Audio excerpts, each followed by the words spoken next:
Baik, sahabat Sonora, kali ini kita sudah bersama dengan Dr. Tan Jun Ching dari Sunway Medical Center Penang. Dan kita akan membahas mengenai Cancer Center. Dr. Jun, halo, apa kabar? Kabar baik, Sally. Oke.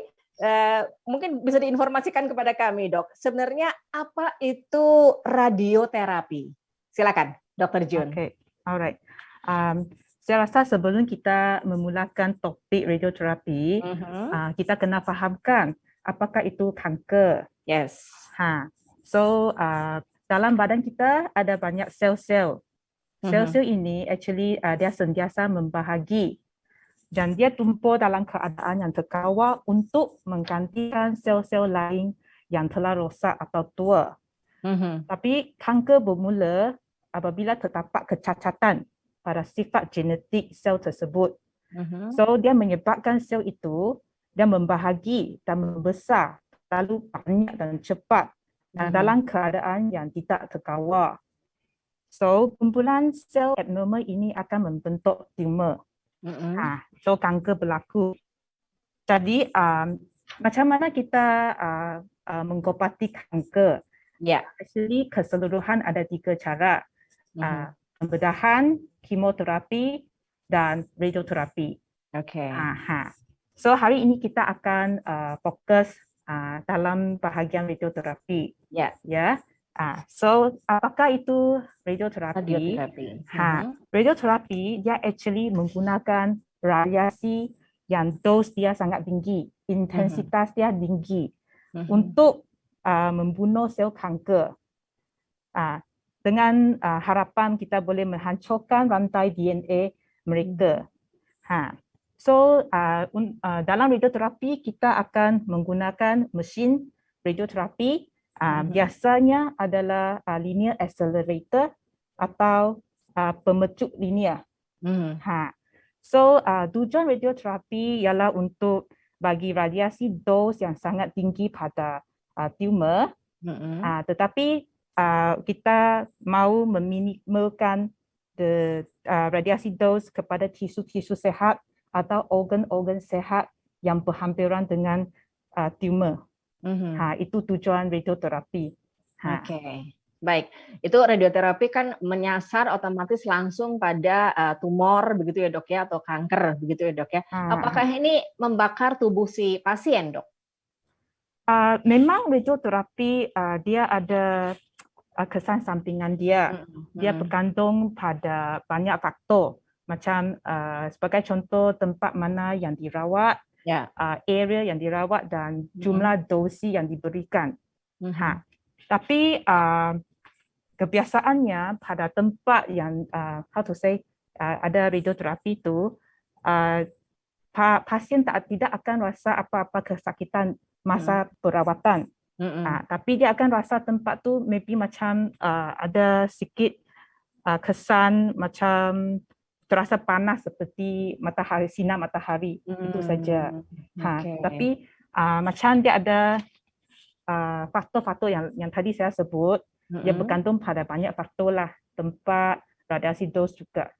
Tapi biasanya doktor spesialis akan menjaga pasien, memastikan pasien boleh menyempurnakan radioterapi dengan baiklah, dalam keadaan baik. Baik. Jadi memang akan ada terasa sedikit panas begitu ya, Dok ya? Tapi dalam bilik perawatan, masa mesin radioterapi memberi sinaran, tidak ada rasa apa-apa. Baik.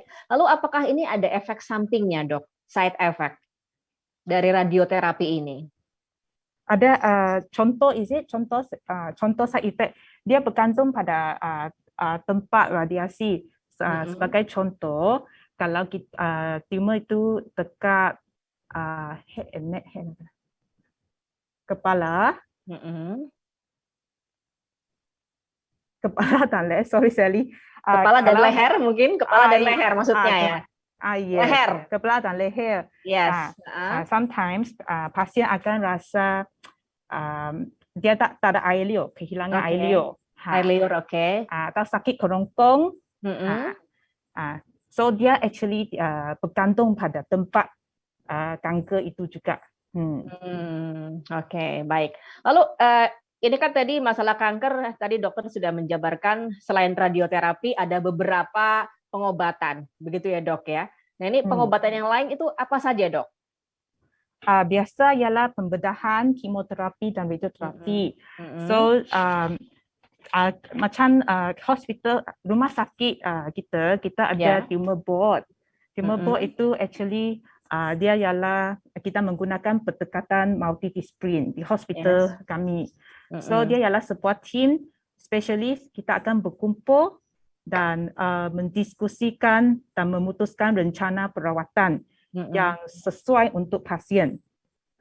Ini adalah penting kerana kita akan memastikan pasien mendapat rencana yang baik sebagai macam konsensi from semua pakar. Oke, baik. Jadi selain radioterapi bisa digunakan juga pembedahan ataupun juga kemoterapi, begitu ya dok ya? Betul. Oke, dan baik. Lalu siapa saja dok yang terlibat dalam proses pelayanan radioterapi? Ini mungkin selain dokter begitu ya? Siapa saja yang terlibat dalam hal ini untuk tenaga medisnya dok? Actually tim radioterapi dia besar, dia melibatkan banyak pihak lah, team member. So pertama ialah spesialis onkologi. Mereka ialah doktor yang bertanggungjawab penuh atas manajemen dan pengobatan perawatan pasien kanker. So mereka akan menentukan kedudukan tumor pasien dan mereka melukis tumor pasien itu dengan menggunakan sistem perencanaan radioterapi. Selepas itu kita ada medical physicist. Selepas doktor spesialis dia menentukan kedudukan tumor dalam sistem perencanaan radioterapi, medical physicist akan merancang rencana perawatan pasien dengan menggunakan sistem perencanaan radioterapi itu. Selain daripada itu, kerana kita menggunakan high radiasi, so medical physicist juga kena memastikan mesin linear pemecut sentiasa dalam kualiti dan mutu yang terbaik. Mereka juga melibatkan diri dalam kegiatan proteksi radiasi. Yang ketiga, kita ada terapi sinar X. Mereka akan posisi pasien dalam bilik mesin pemecut setiap hari. Dan mereka akan memastikan radiasi diberikan dengan tepat kepada pasien mengikut perencanaan doktor spesialis dan medical physicist. Of course, selain daripada itu, kita juga ada perawat radiasi onkologi dan koordinator pasien. Semua team member ini akan memastikan mental dan kebutuhan fizikal pasien selama menjalani perawatan radioterapi. Baik. Baik, demikian perbincangan kami bersama dengan Dr. Tan Jun Ching dari Sunway Medical Center Pinang. Saya Seli Diandra, sampai jumpa.